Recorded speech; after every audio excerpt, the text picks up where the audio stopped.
دور ہو جائے گی اگر آسان لفظوں میں زہرا کی زندگی کو، زہرا کے پاپا کی زندگی کو، زہرا کے شوہر کی زندگی کو، زہرا کے بچوں کی زندگی کو اگر دیکھنا چاہتے ہو تو اٹھاؤ ادائی کے بخشش۔ میں نے ادائی کے بخشش اٹھایا، بننے پر پلٹنا شروع کیا تو اعلیٰ حضرت نے ہمیں بتا دیا ارے زہرا کیسے زندہ ہے۔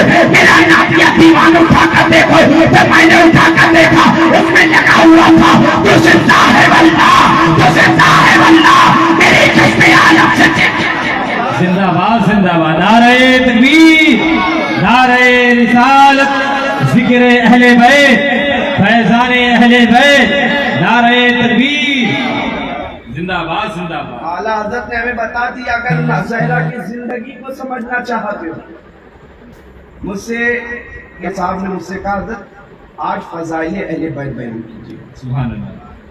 اور میں 1500 کلومیٹر کا سفر کر آ رہا ہوں، 2 دن سے میں سفر میں ہوں۔ یقین جانیے کہ میں اپنے سفر کی بودات گنا دوں تو آپ رونے لگے گی۔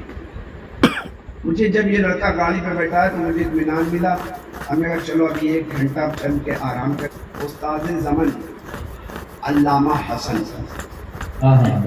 فاضل بریلوی فرماتے ہیں باغ جنت کے ہیں بہرے مدح خانے اہل بیت، سبحان اللہ، سبحان اللہ۔ باغ جنت کے ہیں بہرے مدح خانے اہل بیت، تم کو مزدان نار کا اے دشمنان اہل بیت، تم کو مزدان نار کا اے دشمنان اہل بیت، جن کی پاکی کا خدائے پاک کرتا ہے بیان، جن کی پاکی کا خدائے پاک کرتا ہے بیان، آئے تطہیر سے ظاہر ہے شان اہل بیت، سبحان اللہ، سبحان اللہ۔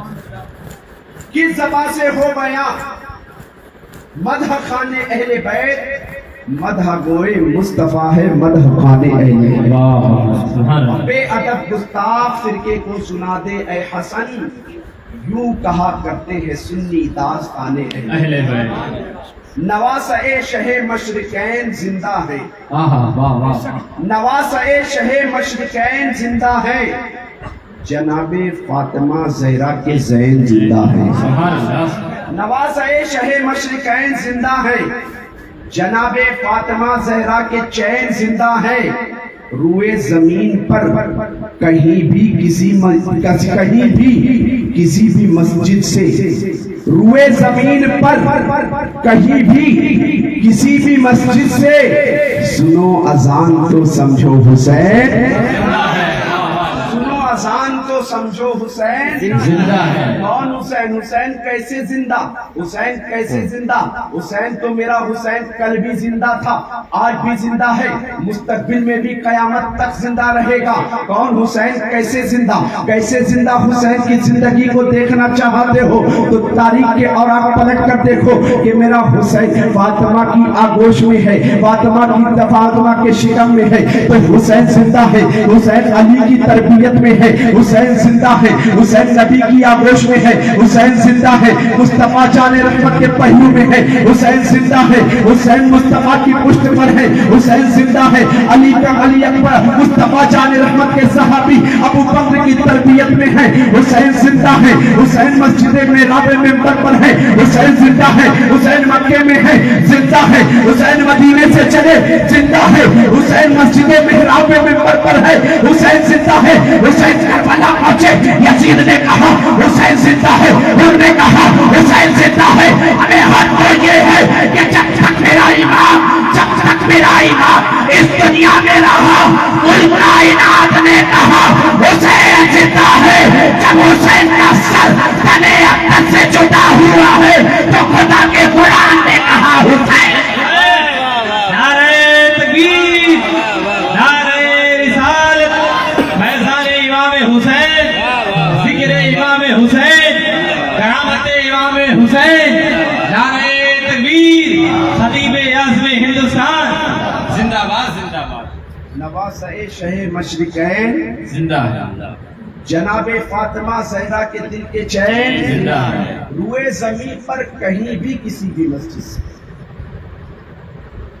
سنو اذان تو سمجھو حسین زندہ ہے۔ حضرات گرامی وقار، ابھی آپ حضرات کے سامنے میں نے قرآن مقدس کی جس آیت کریمہ کی تلاوت کا شرف حاصل کیا، انشاءاللہ اس آیت کریمہ کے تعلق سے کچھ گفتگو کر کے اپنی اور آپ سب کی اصلاح کر کے میں اپنی گفتگو کو بڑی تیزی کے ساتھ ختم کروں۔ قبل اس کے کہ آئیے ایک مرتبہ ہم اور آپ گنبد خضرا کی جانب لو لگا کر گنبد خضرا میں آرام فرمانے والے، لمبے لمبے ہاتھوں سے بھیک دینے والے، شفاعت قرہ کا مزدع جاں فضا سنانے والے، اندھیری قبر میں کام آنے والے، میدان محشر میں جب باپ بیٹے سے، ماں بیٹی سے، شوہر بیوی سے، تمام اعزاء احباء اقربا ایک دوسرے کو پہچاننے کے باوجود پہچاننے سے انکار کر دیں، اس پریشانی کے عالم میں ہم سب گناہگار امت کو پہچاننے والے حضور رحمت عالم نور مجسم شاہ بنی آدم رسول محتشم صلی اللہ تعالیٰ علیہ وسلم کی مقدس بارگاہ میں درود شریف کا نذرانہ بانداز عاشقانہ والہانہ انداز میں پیش کرنے کی سعادت حاصل کرے۔ پڑھیے بآواز بلند اللہم صلی علی سیدنا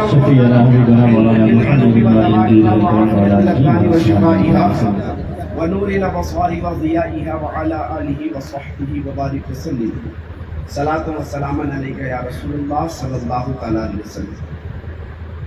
حضرات گرامی وقار، میں نے جس آیت کریمہ کی تلاوت کا شرف حاصل کیا، اللہ فرماتا ہے قُل لَا أَسْأَلُكُمْ عَلَيْهِ أَجْرًا إِلَّا الْمَوَدَّةَ فِي الْقُرْبِ۔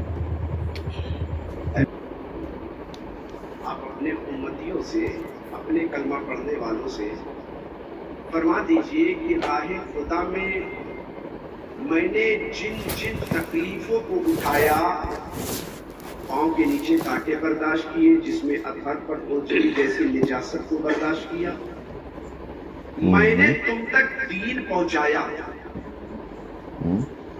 اب وہ کیا تکلیفیں میں نے سہی وہ میں جانتا ہوں۔ مصطفیٰ تو فرماتے ہیں کہ دنیا میں اللہ تبارک و تعالیٰ نے بے شمار انبیاء کرام کو اپنی قوم کی طرف تبلیغ کے لیے بھیجا، تمام نبیوں میں جتنی دشواری ہمیں اٹھانی پڑی اتنی راہ خدا میں کسی نے نہیں اٹھائی۔ نبی فرماتے ہیں اللہ تبارک و تعالیٰ کے جتنے بھی نبی دنیا میں تشریف لائے، چاہے وہ حضرت آدم ہو، حضرت شیس ہو، حضرت زکریا ہو، حضرت یوسف ہو، حضرت صالح، سب اپنی قوم کی طرف رہنما بنا کر دنیا میں بھیجے، سب اپنی قوم کو راہ ہدایت کی دعوت دیتے رہے، سب اپنی قوم کو صراط مستقیم پر گامزن ہونے کی دعوت دیتے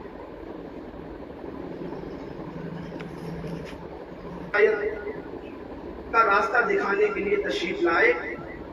اللہ کے ایک نبی ہیں جن کا نام حضرت سیدنا نوح علیہ السلام، انہوں نے اپنی قوم کے درمیان 800 سال تبلیغ کی۔ 800 سال کیا کہتے رہے؟ اے لوگوں، اللہ کو ایک مان لو، راہ ہدایت پر گامزن ہو جاؤ، تاریکی کے راستے کو چھوڑ کر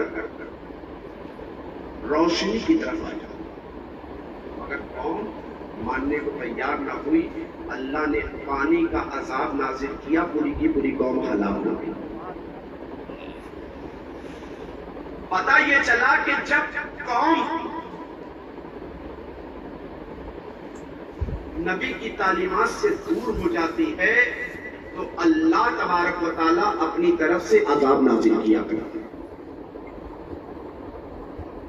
جب قوم راہ ہدایت سے ہٹ جاتی ہے تو اللہ اپنی طرف سے عذاب نازل کیا۔ اللہ نے کسی قوم سے ناراض ہو کر پتھر کی بارش کی، کسی قوم سے اللہ ناراض ہوا، اس کے اوپر آسمان سے آگ کی بارش ہوئی، کسی قوم سے اللہ ناراض ہوا تو اس کے اوپر اللہ نے پانی کا عذاب نازل کیا۔ اگر میں یہ بات پڑھ کر کہتا ہوں تو بیجا نہ ہوگا کہ اللہ جب کسی قوم سے ناراض ہوا تو اس پر کورونا جیسا عذاب نازل کیا۔ یہ کورونا جیسے عذاب کو کیا ہم نے معمولی سمجھ رکھا ہے؟ یہ اللہ کی ناراضگی کے سبب ہم سمجھ کہ آج اللہ تبارک و تعالیٰ کے مقدس نبی کے شہزادوں کی محفل میں آپ بیٹھے ہوئے ہیں ان کی زندگی کا آپ مطالعہ کریں تو پتا چلے گا اللہ تبارک و تعالیٰ کے مقدس نبی کے ان شہزادوں نے اپنی کیسی زندگی گزاری. اللہ کے نبی صلی اللہ علیہ وسلم کے سے پہلے حضرت سیدنا نوح پر جب ان کی قوم پر پانی کا عذاب آیا 80 لوگ بچ گئے. آپ کی بارگاہ میں نذرانہ لے کر آئے. اے نوح علیہ السلام، اے نوح علیہ السلام، آپ نے ہم پر کرم فرمایا ہے کہ گمراہی کے راستے سے بچا کر کے آپ نے ہدایت کا راستہ دکھایا ہے. ہم آپ کی بارگاہ میں نذرانہ لے کر آئے، آپ نذرانے کو قبول کر لے. تو اللہ کے مقدس نبی نے کہا کہ میں تمہارے نذرانے کو قبول نہیں کروں گا، اللہ سے پہلے مشورہ کر لوں. اللہ سے مشورہ کیا، اللہ نے منع فرما دیا. اے نوح علیہ السلام، تم میرے نبی ہو، یہ بتاؤ میں نے پوری کائنات کو اپنے پیاروں ہی کے لیے تو پیدا کیا ہے. نوح کے بعد تمام نبیوں کے بعد باری امام الانبیاء کی آئی، براری امام الانبیاء کی آئی. تو حضور علیہ السلام نے فاران کی چوٹی سے نبوت کا اعلان کیا. لوگ جھوک در جھوک اسلام کے دامن سے وابستہ ہوتے رہے. مصطفیٰ کے تمام صحابہ نے دیکھا کہ مصطفیٰ کی بارگاہ میں کہیں ملک شام سے لوگ آ رہے ہیں، کہیں ملک عراق سے لوگ آ رہے ہیں، کہیں ملک عراق سے لوگ آ رہے ہیں. مصطفیٰ کی بارگاہ میں صحابہ نذرانہ لے کر آئے اور کہنے لگے یا رسول اللہ، آپ نے ہم پر کرم فرمایا ہے، آپ نے ہم پر احسان کیا ہے، آپ نے ہمیں گمراہی کے راستے سے نکال کر ہدایت کی راہ دکھائی ہے، آپ نے ہم پر اتنا بڑا کرم فرمایا ہے، آپ ہمارا نذرانہ قبول کر لے. تو اللہ کے مقدس نبی نے ارشاد فرمایا کہ نوح کی قوم ان کے پاس نذرانہ لے کر آئی، اللہ نے منع کر دیا. ابراہیم کی قوم ان کے پاس نذرانہ لے کر آئی، انہوں نے منع کر دیا. اسماعیل کی قوم ان کے پاس نذرانہ لے کر آئی، انہوں نے منع کر دیا. داؤد کی قوم ان کے پاس نذرانہ لے کر آئی تو انہوں نے منع کر دیا. یہ تمام نبیوں نے منع کیا تھا. وہ تو نبی تھے نبی، میں تو اللہ کا حبیب ہوں. زندہ باد، زندہ باد، زندہ باد، زندہ باد. اب میں بھی اللہ سے مشورہ کر لوں کہ تبلیغ کا، تقریر کا تم سے نذرانہ لینا ہے. اللہ تبارک و تعالیٰ کے مقدس نبی نے رب سے مشورہ کیا تو اللہ نے ارشاد فرمایا محبوب آپ اپنے امتیوں سے کہہ دو مجھے کوئی تقریر کا نذرانہ نہ چاہیے، کوئی تقریر کا صلہ نہ چاہیے، اس کا صلہ تو مجھے اللہ دے گا. صحابہ آئے مصطفیٰ کی بارگاہ میں عرض کرنے لگے یا رسول اللہ، یا رسول اللہ، اس نذرانے کو ہم کسی لالچ کی وجہ سے آپ کی بارگاہ میں نہیں پیش کر رہے ہیں، بلکہ ہم تو جنت کے طلبگار ہے.